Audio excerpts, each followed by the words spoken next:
ดีพี่น้องเอามึง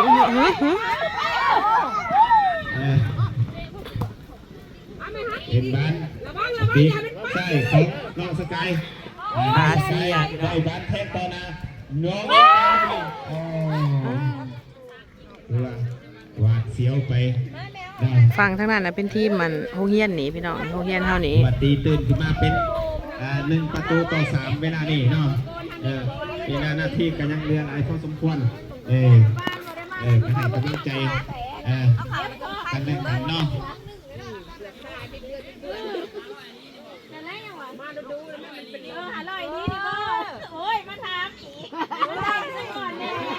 สอนว่าเอาบานลงเลยบ้างเล่นกับขาคู่ได้บอพันผู้เล่นของน้องสกายน้องสกายได้บานเปิดยาวมาเบอร์19รถเดียวรถนี้มาจากไหนลองยิงไปลูกนี้เสียบทานไปเนาะลุดออกทางสนามเสียบไปแล้วลูกนี้ก็ได้ต้องส้มเซยผู้รักษาประตูขอบใจหลายๆอีกคนหนึ่งเด้อสำหรับผู้สนับสนุน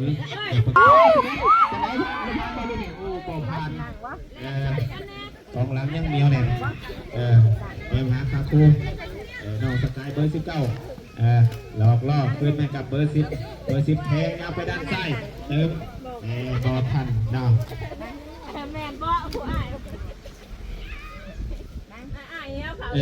ก็ขอบใจสำหรับดาวทั้งผ่านเฮียบิทูนเนาะซิมังก็ได้เป็นโตนปลายคนเลยเนาะ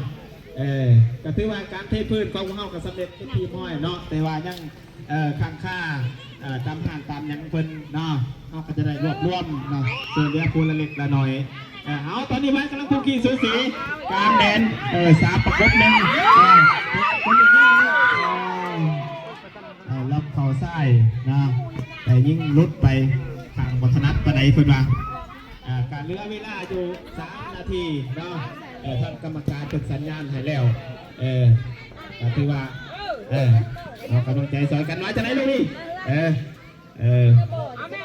เอาน้องเน่ว่าใจ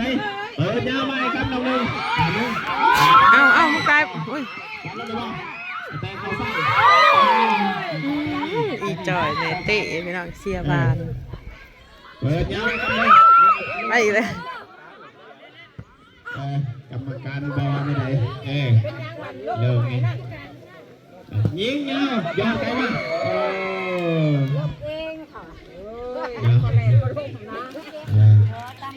นักดีๆจะที่ทางบนโต๊ะเบอร์99ตะกุบโยกขึ้นมาแต่ยังไม่ทันผู้เล่นน้องสกายเบอร์19ต่อให้เบอร์10เนมหาคาฟูแดนกลางเบอร์18โยกนับด้านขวาโยกเข่าขวาเบอร์9มีลองงานบอเนียวไกโยกไปดูนี่โอ้ขาบข้านไปข้านไปหน่อยหนึ่งนะแล้วก็ขอบใจอีกถึงได้สปอนเซอร์แล้วเนาะที่ให้การสนับสนุนอุ้มสู้เวียงงานการกีฬาของเวียนมอสอนำบอกมาโดยตลอดเนาะผู้ที่1ก็คือทานเฮียวิทูลแต่งมานี่เนาะรวมแล้วเนาะการประกอบส่วนให้เนี่ยกับบอถือว่าบอธรรมดาเนาะรวมแล้วกับเป็น10,000 กว่าบาทเนาะในทัวร์นาเมนต์ก่อนเนาะก็เป็นไก่ไปอยู่4,000 กว่าบาทเนาะเป็นนี่เป็นไก่เอาเช็ดอยู่หน้าประตูนะเขาหลบมึงตายบ่มึงบ่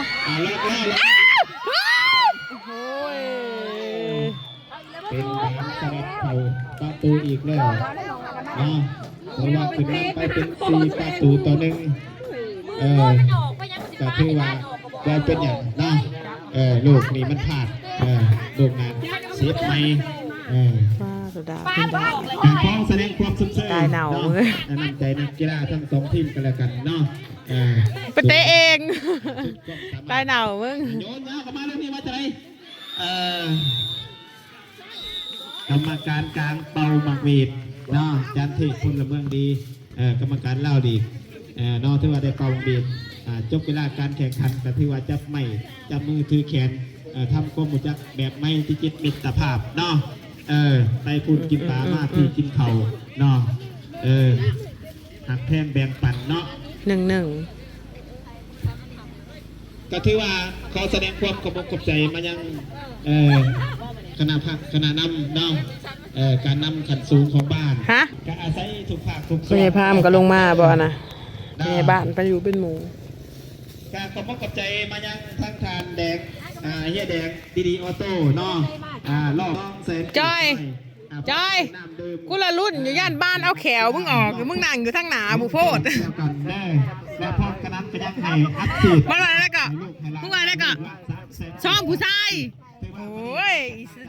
ช่างล้างมือเลยช่องผู้ชายอยู่ใช่อย่าลืมจะบ้านกันละกันที่อื่นก็ยังไม่อีกเนาะติดตามส้มตามเสียถือว่าวันเสาร์อาทิตย์เขาผักวันเสาร์อาทิตย์เขาผักเนาะเสาร์อาทิตย์พักเนาะไปเลยวันจันทร์เนาะทีมพออาเตะลงแล้วพี่น้อง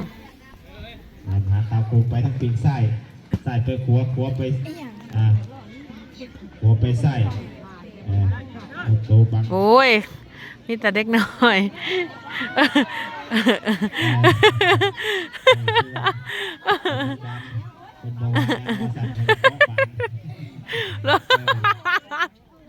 โอ้ยน้อยเจอครับใหญ่ไปต่อแล้วลบพวดแล้วบทมีอย่างเนาะเรียกว่าถอดบทเรียนหาประสบการณ์เป็นผู้น้อยในมือหนาเนาะเกี่ยวบานลงได้แล้วน้องเนย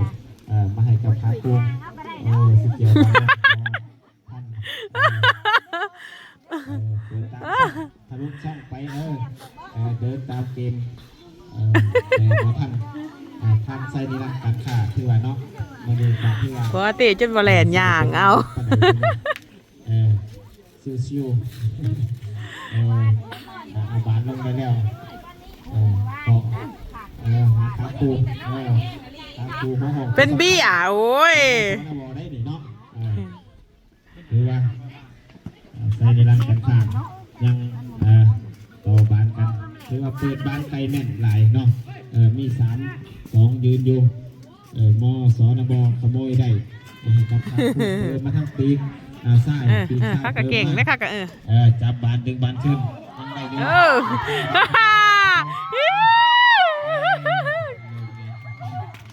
เขาติดรถแต่ขาด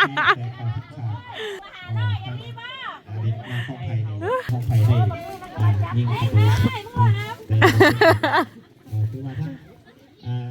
ในเนื้อกันข้าเปิดยาวไปลูกนี้มาจะได้ยืนวางอยู่ขึ้นนึงข้างหลังเขาจะประกาศประตูการยืนตำแหน่งที่ว่ายืนตำแหน่งดีหลายเนาะแต่ลูกยิงยังไปตรงๆ3ประตูดูใส่เนื้อกันข้าโยนเกี่ยวมาลงลูกบอลเล่ลงนี่คือบล็อกนะเป็นบานเตะแจเป็นบานเตะแจของไซนิรันกันข้าเฮียดิคูนเนาะผู้สนับสนุนรักอย่างเป็นทางการนอกมาโดยตลอดเฮียวิทูนยิงลูกเดียวใจโอ้เปิดหน้าประตูตายวะยอดมากขาคู่ข้างหลังยิงต่อบอกแปลกอยากหัวเลยถึงตำแหน่ง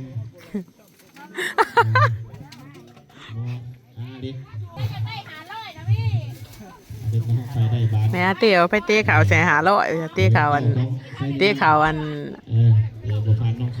ทีมผัวเพิ่นเดี๋ยวไปทุนได้ย้อนให้เบอร์19เปิดยาวเข้ามาครับเบอร์19จิ้มโอ้พอผ่านครับเขาลองอีกเท่านึงย้อนหลังให้กับเบอร์14เห็นมือทางซ้ายประตูวางแต่บอถึงวิทูลแต่บอถึงวิทูลเบอร์สีขาวนี่พอเตะจนบอลแลนพี่น้องก็ย่างเงาเขามีแต่เล็กน้อย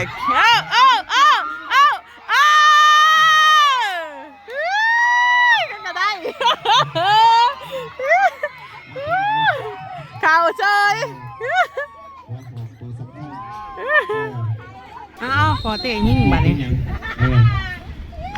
ลองซ้อมกันมีเอา ปิ้วบ่เขา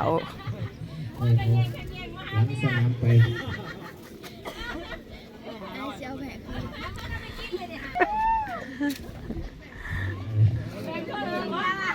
สนามกองเชียร์ด้วย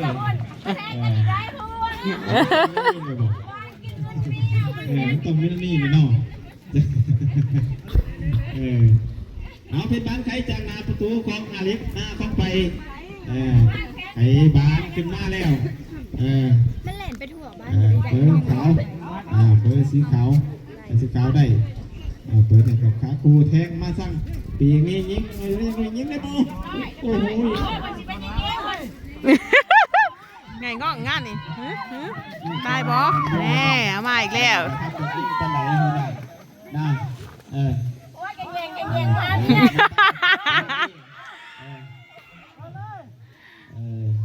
ลี่ยิงยาวเลยไปเลย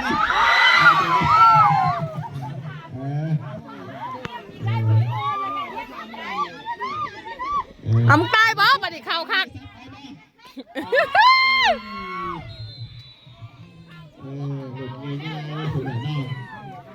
เข้าตัวต่อหนึ่งในถือว่า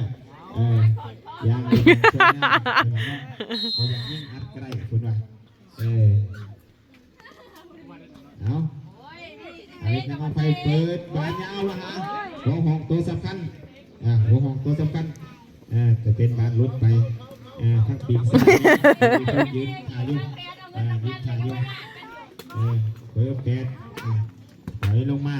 เบอร์14ม่วนอันนี้พี่น้องพอได้ฮู้วะ